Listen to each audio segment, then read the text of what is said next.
Praise the Lord, hallelujah. आपण आपल्या सकाळच्या भक्तीला सुरुवात करणार आहोत. शंभर दिवस जो आजचा जो रविवारचा दिवस आहे, क्षमा करा, रविवारचा दिवस आहे. त्या दिवसामध्ये आपण देवाची स्तुती आराधना करणार आहोत. त्याचं नाव उचलणार, कारण की तो महान आपला असा परमेश्वर आहे. हालेलुया. चला आपण आपले डोळे बंद करू आणि प्रभू येशू ख्रिस्ताकडे आपलं लक्ष केंद्रित करूया. हो हालेलुया, हालेलुया, हालेलुया. स्तुती, धन्यवाद परमेश्वर. आम्हाला सुंदरसा दिवस तू दाखवलास म्हणून तुझे उपकार परमेश्वर.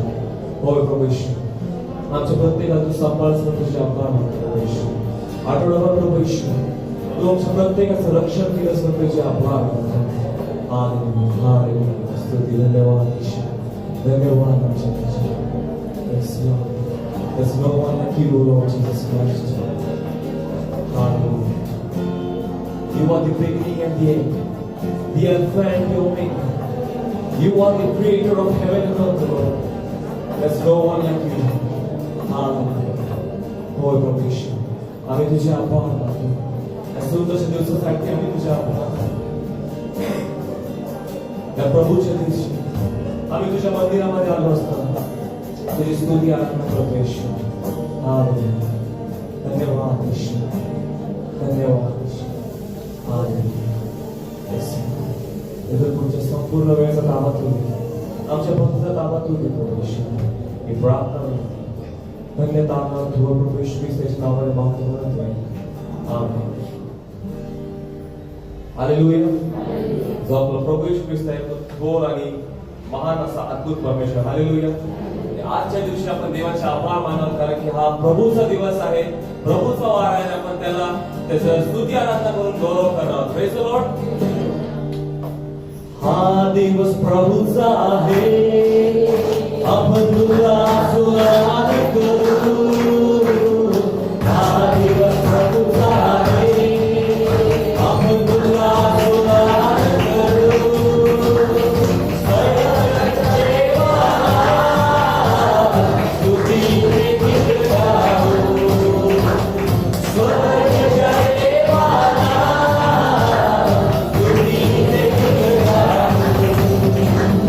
God.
आपण महिमा स्तुतीवर हालेलुया.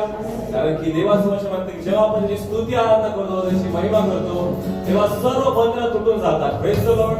आपल्याला देवाच्या वचनातून माहित आहे की जेव्हा पाऊल आणि सीला ते जेव्हा तुरुंगामध्ये होते आणि जेव्हा त्यांनी देवाची स्तुती आराधना केली त्या परिस्थितीमध्ये देखील, तेव्हा त्यांचे सर्व बंधन तुटून गेले, साखळी तुटून गेल्या, देवाने त्यांना मोकळा केला. हालेलुया. आणि खरोखर आपल्या स्तुती आराधनेमध्ये पण ती ताकद आहे. जे पण आपल्या मागण्या असतील, ज्या पण आपल्या प्रार्थना गरजा विनंत्या असतील, जेव्हा आपण स्तुती आराधना करतो तेव्हा देव आपली प्रार्थना ऐकतो आणि तो आपल्याला उत्तर देतो. Praise the Lord. उसकी महिमा करो, बंधन टूट जाएंगे, मेरा यीशु मौजूद है यहाँ. उसकी महिमा करो, बंधन टूट जाएंगे, मेरा यीशु मौजूद है यहाँ. उसकी महिमा करो, बंधन टूट जाएंगे, मेरा यीशु मौजूद है यहाँ. जितने बीमार हैं चंगे हो जाएंगे, मेरा यीशु मौजूद है यहाँ. मौजूद है यहाँ, वो मौजूद है यहाँ, वो मौजूद है यहाँ, वो मौजूद है, वो मौजूद है यहाँ, वो मौजूद है यहाँ, वो मौजूद है यहाँ, वो मौजूद है. ना तू कमजोर हो, तेरी ताकत है वो तेरा हौसला, तेरी हिम्मत है वो, तेरी हिम्मत है वो. ना तू कमजोर हो, तेरी ताकत है वो तेरा हौसला, तेरी हिम्मत है वो, तेरी हिम्मत है वो. तेरी जितने रुके काम हो जाएंगे, मेरा यीशु मौजूद है यहाँ.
धन्यवाद यीशु, धन्यवाद आमच्या राजा.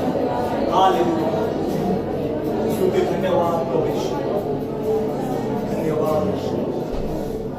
तुझं सानिध्य, तुझं पवित्र सानिध्य आज आमच्यामध्ये उपस्थित आहे. हालेलुया.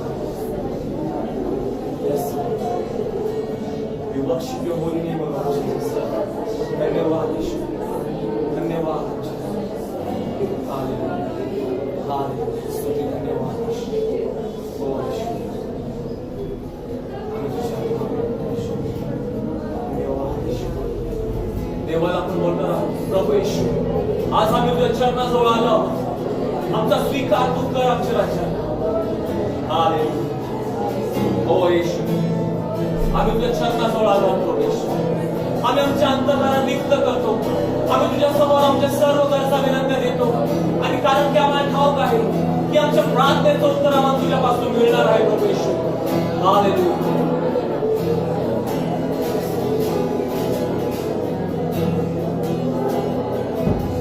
हमको यकीन है कि तू है खुदा, इस कारण ही करते सजदा.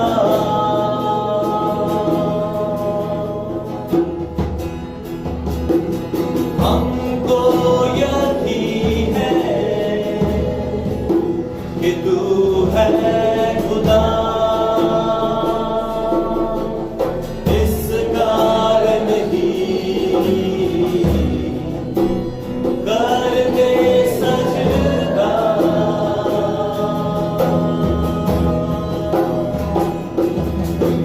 शीश हम झुकाते हैं, वंदना करते हैं.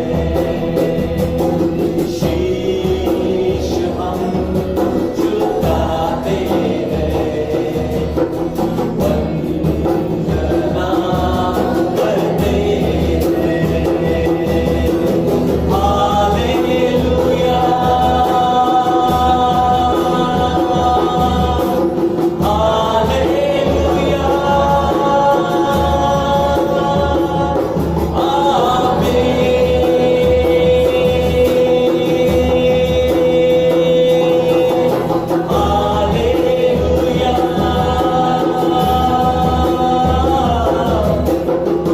हालेलुया,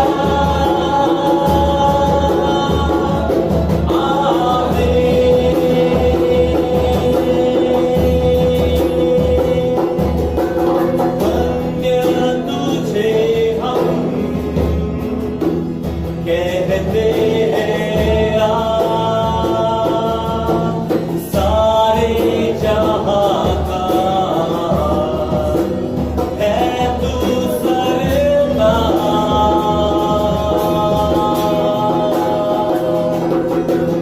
धन्य तुझे हम कहते हैं आज, सारे जहां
येशू आम्ही तुझ्या नावाला धन्यवाद देतो कारण चांगला आहेस तुझी दया सदा एक नवी सकाळ तू आम्हाला दिलीस एक नवा दिवस तू आम्हाला दिला आणखी एक संधी तू आम्हाला दिलीस त्या भक्ती मंदिरामध्ये तुझी सेवा करण्याची त्यासाठी तुझ्या नावाला धन्यवाद देतो आम्ही विश्वास ठेवतो तुझ्या वचनावर तू इस्रायलच्या स्तुती स्तवनांमध्ये उठून येणार प्रार्थना आम्ही विश्वास ठेवतो की तू सोन्याच्या 7 समयामधून चालणार आहे तो वेळामधून चालणार आहे आम्ही विश्वास ठेवतो तुझ्या वचनावर जे तू म्हटलं आहे जे 2 किंवा 3 माझ्या नावात एकत्र जमले आहे तिथे मी आहे आज सकाळी तुझ्या उपस्थितीसाठी तुझ्या असण्यासाठी तुझे आभार मानतो तुला धन्यवाद देतो आम्ही प्रार्थना आजची सकाळ आम्हा प्रत्येकासाठी आशीर्वाद शिकू दे प्रभू तुझं वचन ऐकत असताना आमच्या बरोबर तू बोलतो येशू तुझं वचन स्वर्गातून आमच्यासाठी आलेला शब्द आहे बाबा या वचनाच्या द्वारे आमच्या जीवनामध्ये परिवर्तन आमचे जीवन तू बदलून टाक आणि आमच्या जीवनाच्या द्वारे तुझं गौरव दे आणि तुझंच नाव उंचावते ज्या प्रार्थना येशू ख्रिस्ताच्या नावात केल्या ऐकल्यास आभार मानतो तुला धन्यवाद देतो येशूच्या नावात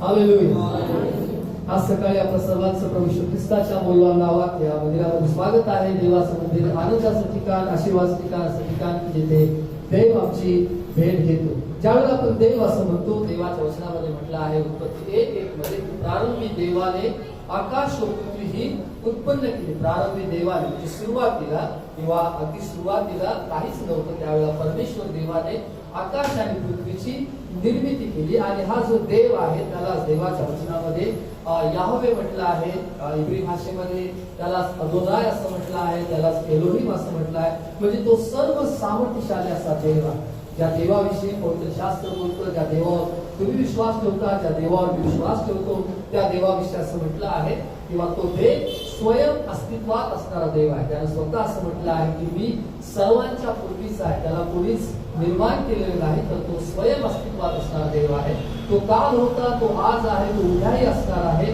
तो सर्वत्र आहे तो सार्वभौम आहे म्हणजे तो सर्वत्र हजर राहणारा आहे तो सर्वज्ञ आहे आणि तो सर्व समर्थ असा देव आहे आणि ज्या वेळेला देवाच्या वचनामध्ये आपण दानिएलच्या पुस्तकाच्या 3ऱ्या अध्यायामध्ये पाहतो की जिथे शद्रक मेशक आणि अबेदनगो यांनी त्या नबुकदनेस्तर राजाला उत्तर दिलं आणि त्याने सांगितलं की आम्ही तू स्थापन केलेल्या या मूर्तीला आम्ही नमन करणार नाही आणि दानिएलच्या पुस्तकाचा 3रा अध्याय आणि 17 वचनामध्ये त्यांनी असं म्हटलं की ज्या देवाची आम्ही उपासना करतो तो आम्हास धगधगीत अग्नीच्या भट्टीतून सोडवावयाला समर्थ आहे महाराज तो आम्हास आपल्या हातातून सोडविले या ठिकाणी यातील जे विश्वासणारे आहेत त्यांचे जे काही विधान म्हणण्यापेक्षा त्यांचे जे काही विश्वासाचे शब्द आहेत हे शब्द आमच्या प्रत्येकासाठी फार महत्वाचे आहेत जे तुम्ही आणि मी आपण विश्वासणारे आहोत आमच्या अगोदर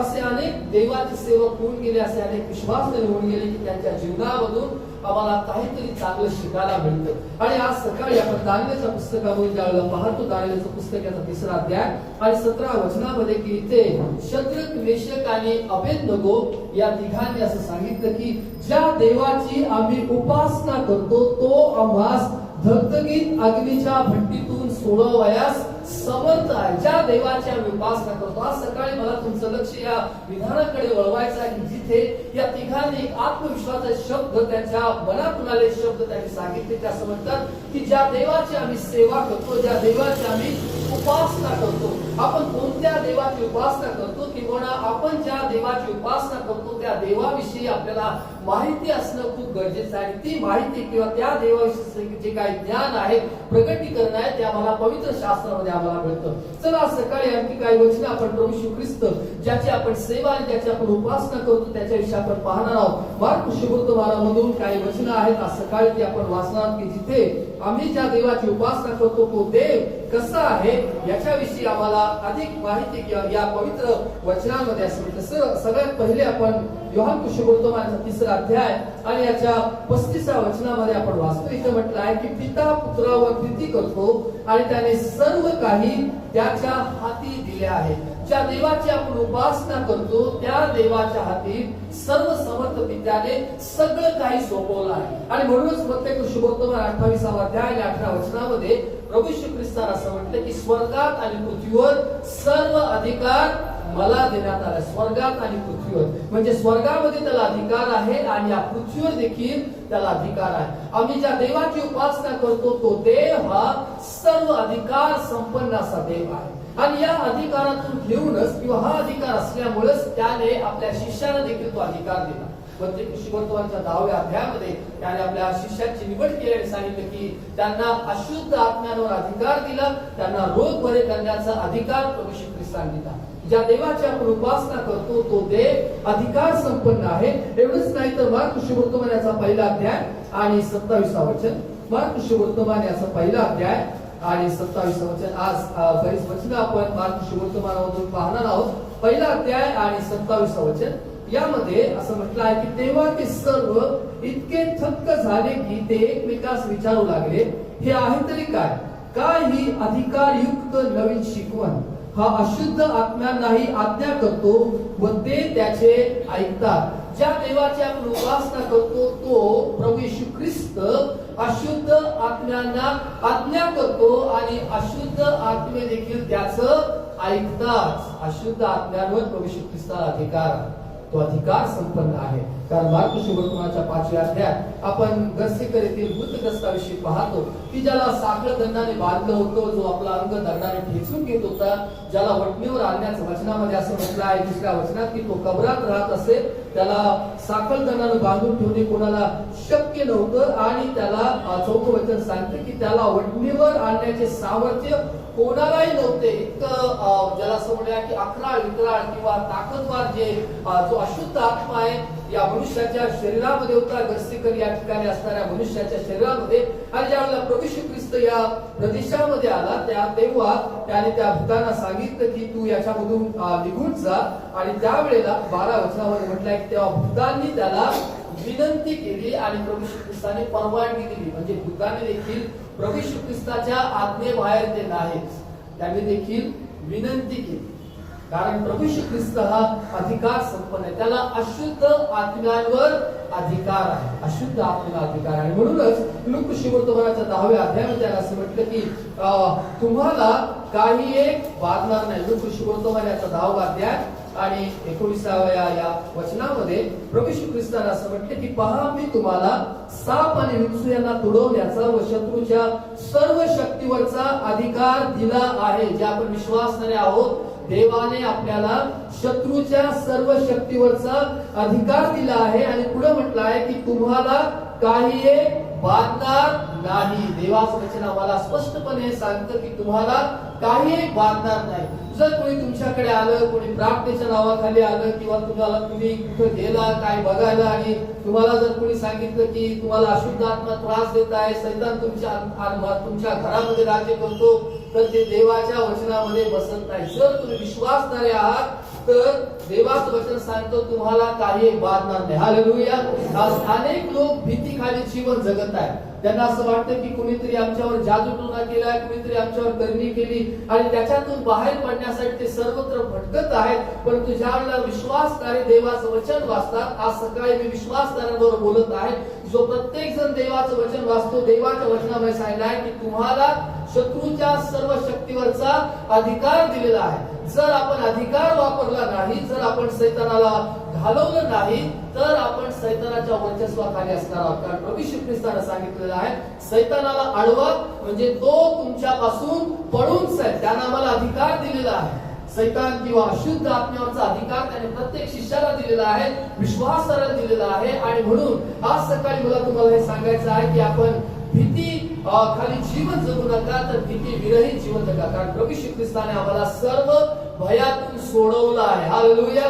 अनेक प्रकारची भीती घेऊन मनुष्य जीवन जगत आहे की माझ्या विरोधामध्ये कुणीतरी आहे, कुणीतरी माझ्या घरावर करणी केली, माझ्या मुलांना असं केलेलं आहे, माझ्या कुटुंबावर असं केलं आहे, माझी आर्थिक परिस्थिती अशी झाली आहे. आज सकाळी मला देवाच्या वचनामधून सांगायचं, देवाच्या वचनामध्ये प्रभू येशू ख्रिस्ताने म्हटलं की तुम्हाला काही बाधणार नाही. ज्या देवाची आपण उपासना करतो त्या देवाविषयी आज सकाळी आपण समजून घेऊया की तो देव आम्हाला सर्व भयातून सोडवण्याकरता समर्थ आहे. हालेलुया. तो अधिकार संपन्न देव आहे. तो त्या देवाच्या वचनामध्ये म्हटलाय की अशुद्ध आत्म्यावर त्याला अधिकार आहे. एवढंच नाही तर मार्क शुभवर्तमान याचा 4था अध्याय आणि 41व्या वचनामध्ये, मार्क शुभवर्तमान याचा 4था अध्याय 41व्या वचनामध्ये आपण वाचतो की त्याला निसर्गावर देखील अधिकार आहे. मार्क शुभवर्तमान 4था अध्याय 41 वचन.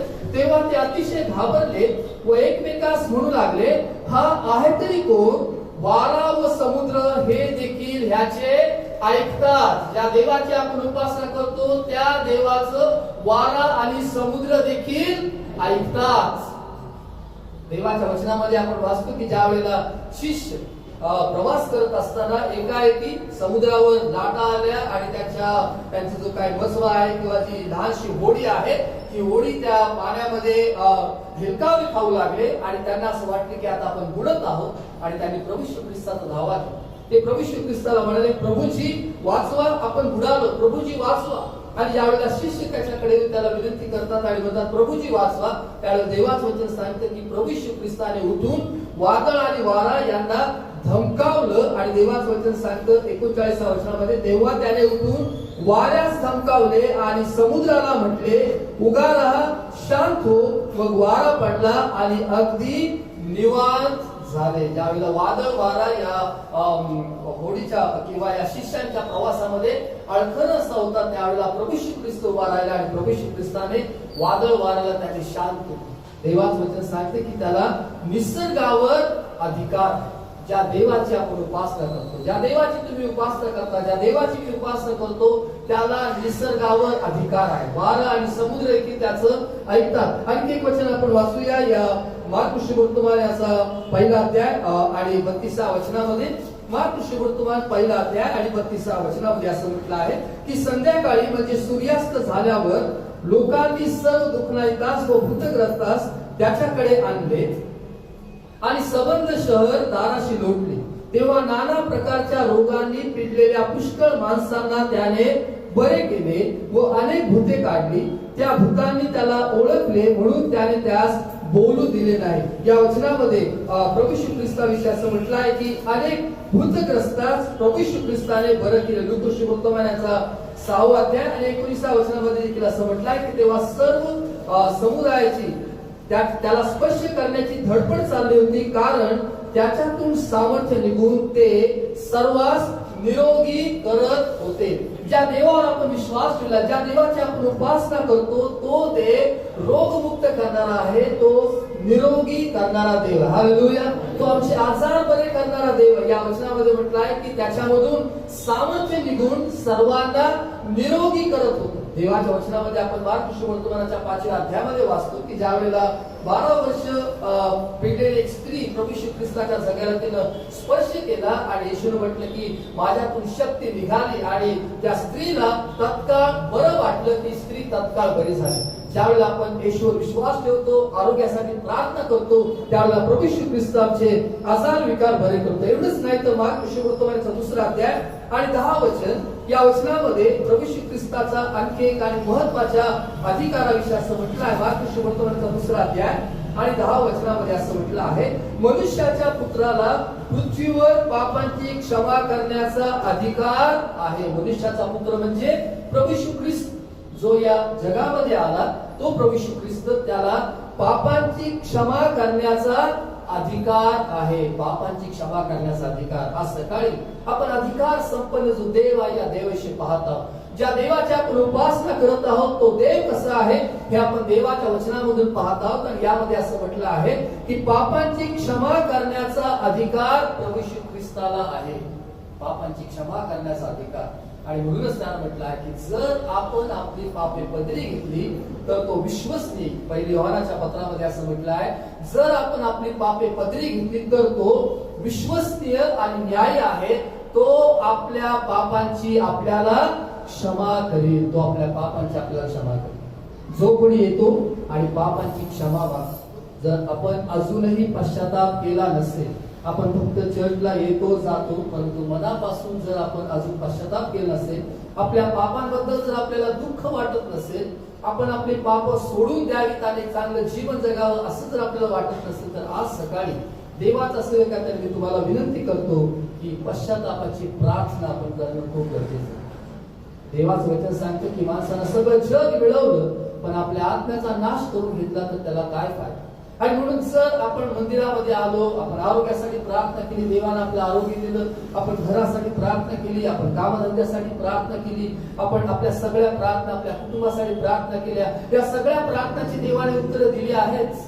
परंतु अजूनही जर आपण आपल्या स्वतःच्या पापांबद्दल जर पश्चाताप केला नसेल, जर आपण देवाकडे येऊन देवाला म्हटलं असेल, देवा माझ्या पापांची मला क्षमा कर, मला पाप क्षमेची गरज आहे. मनुष्याच्या सगळ्यात महत्वाची गरज जर काय असेल तर ती म्हणजे पापांची क्षमा हो.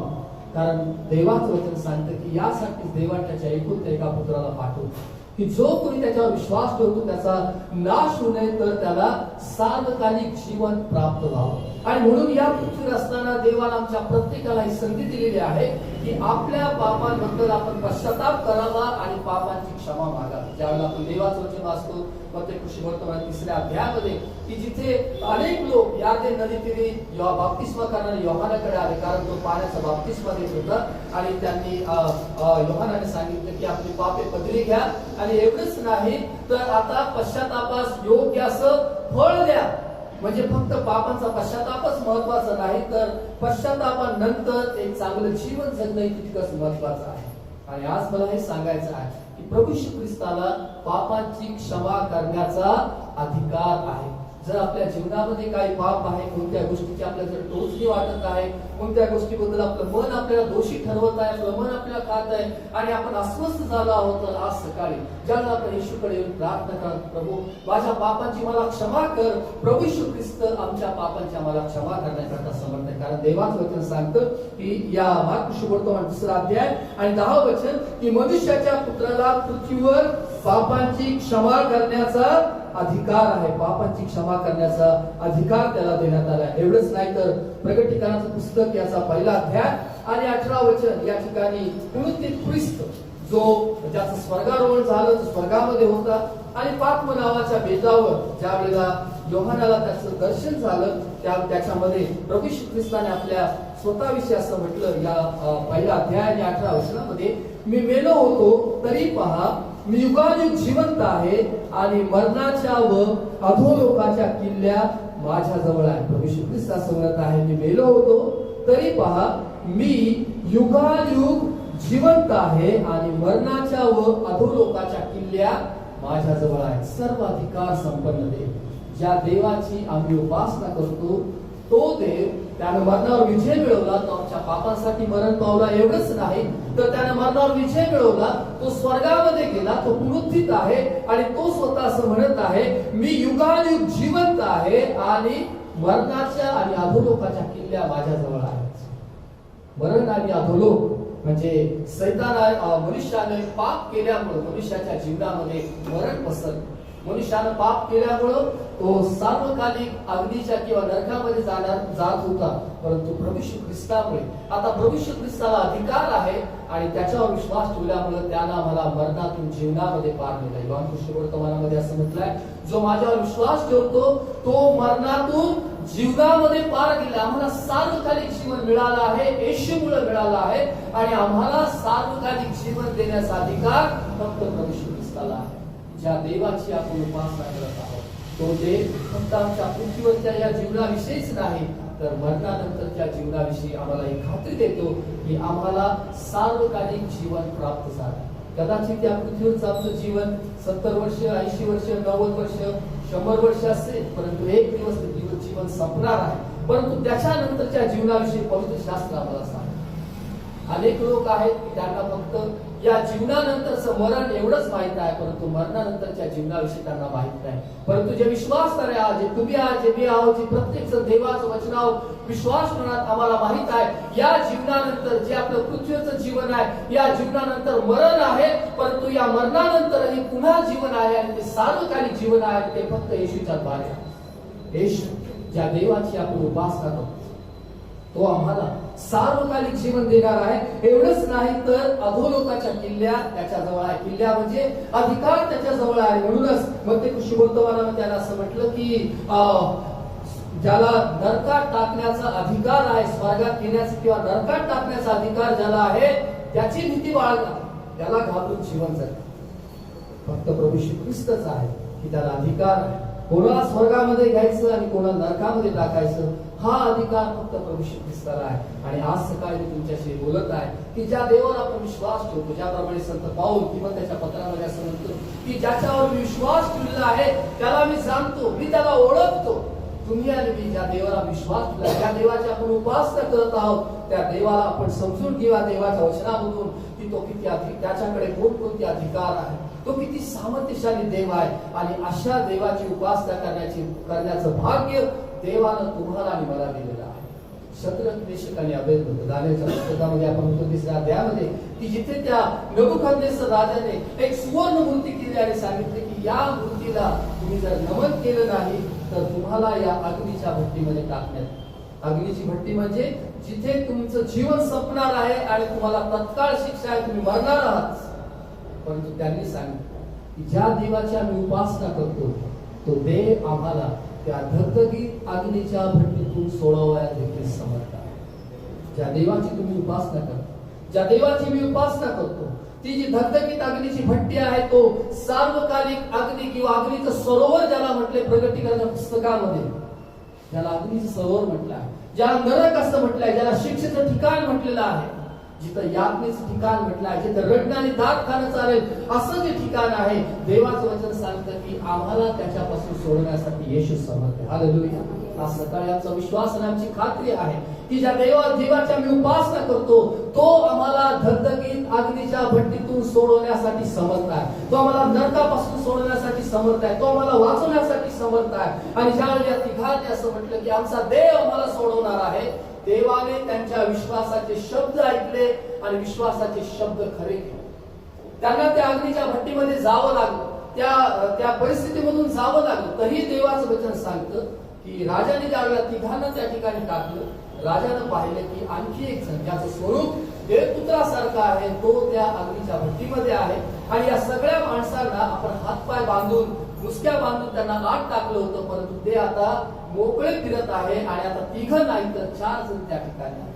आणि हा चौथा म्हणजे देव स्वतः किंवा देवाचा पुत्र ज्याचं स्वरूप देवपुत्रासारखं आहे तो त्या ठिकाणी आला आणि त्याने त्याच्या सेवकांना त्या अग्नीच्या भट्टीतून वाचवले. ज्या देवाची आपण उपासना करतो त्या देवावर असा विश्वास ठेवा की माझ्या जीवनामध्ये काही परिस्थिती आली तरीही माझा देव मला सोडण्यासाठी समर्थ आहे. हालेलुया. मग तो आजार असू द्या किंवा इतर कोणती परिस्थिती असू द्या, जर एक विश्वासाची खात्री आमच्याकडे आहे, आम्ही जर आमच्या देवावर विश्वास ठेवला की ज्या देवाची आम्ही उपासना करतो, ज्या देवाचं वचन आम्ही वाचतो, ज्या देवाची आम्ही प्रार्थना करतो, ज्या देवाच्या नाव आम्ही उपवास करतो, ज्या देवाच्या मंदिरामध्ये आम्ही येतो, ज्या देवाचे आम्ही गीत गातो, ज्या देवाची आम्ही स्तुती आराधना करतो, तो देव आमच्या जीवनामध्ये काही परिस्थिती आली तरी तो आम्हाला सोडण्यासाठी समर्थ आहे. हालेलुया. चला आपण सर्वजण जुळून म्हणावूया, देवाच्या नावाला धन्यवाद देऊया, आभार मानून त्याची स्तुती करूया, कारण तो आम्हाला सोडण्यासाठी समर्थ आहे. शद्रक मेशक आणि अबेदnego यांनी सांगितलं, यांनी त्या राजाला म्हटलं की ज्या देवाची आम्ही उपासना करतो तो देव आम्हाला सोडवेल. आणि देवाने त्यांना सोडवलं. ते मोकळे त्या अग्नीच्या भट्टीमध्ये फिरत असताना राजाने पाहिले आणि त्यांना सांगितले की अहो शद्रक मेशक अबेदnego, ते जिवंत देवाचे सेवक हो, बाहेर या. आणि ते तिघ जण त्या अग्नीच्या भट्टीतून जिवंत असे बाहेर आले.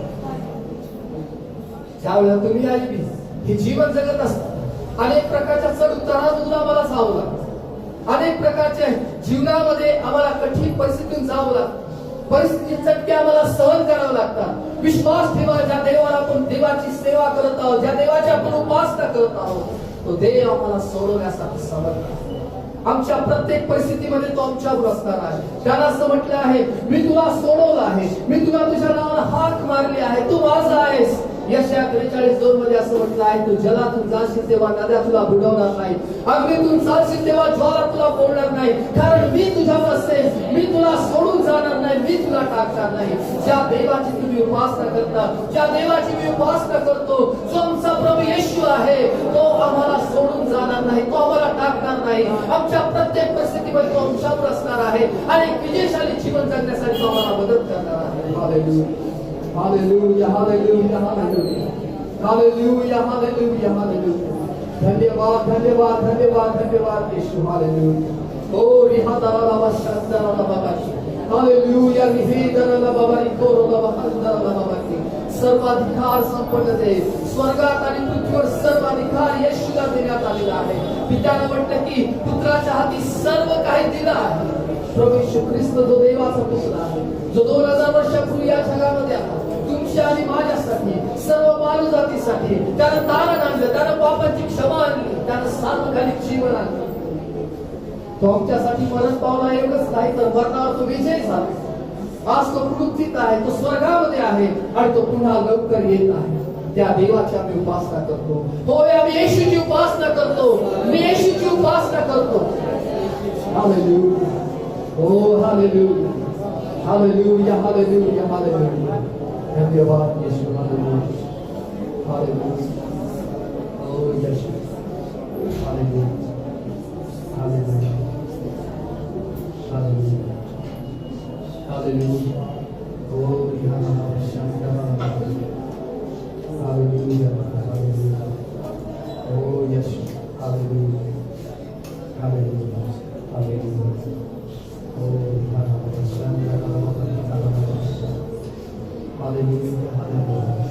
ज्या देवाची आम्ही उपासना करतो तो देव आम्हाला सोडण्यासाठी समर्थ आहे. ज्या देवाची मी उपासना करतो तो देव मला सोडण्यासाठी समर्थ आहे. आज सकाळी आपण विश्वासाचे शब्द बोलूया की माझा देव मला सोडण्यासाठी समर्थ आहे.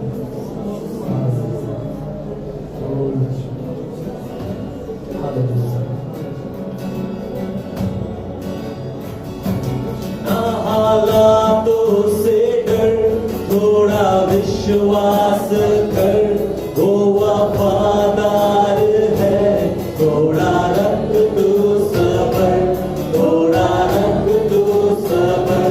ना हालातों से डर, थोड़ा विश्वास कर, वो वफादार है, थोड़ा रख तू सबर, थोड़ा रख तू सबर.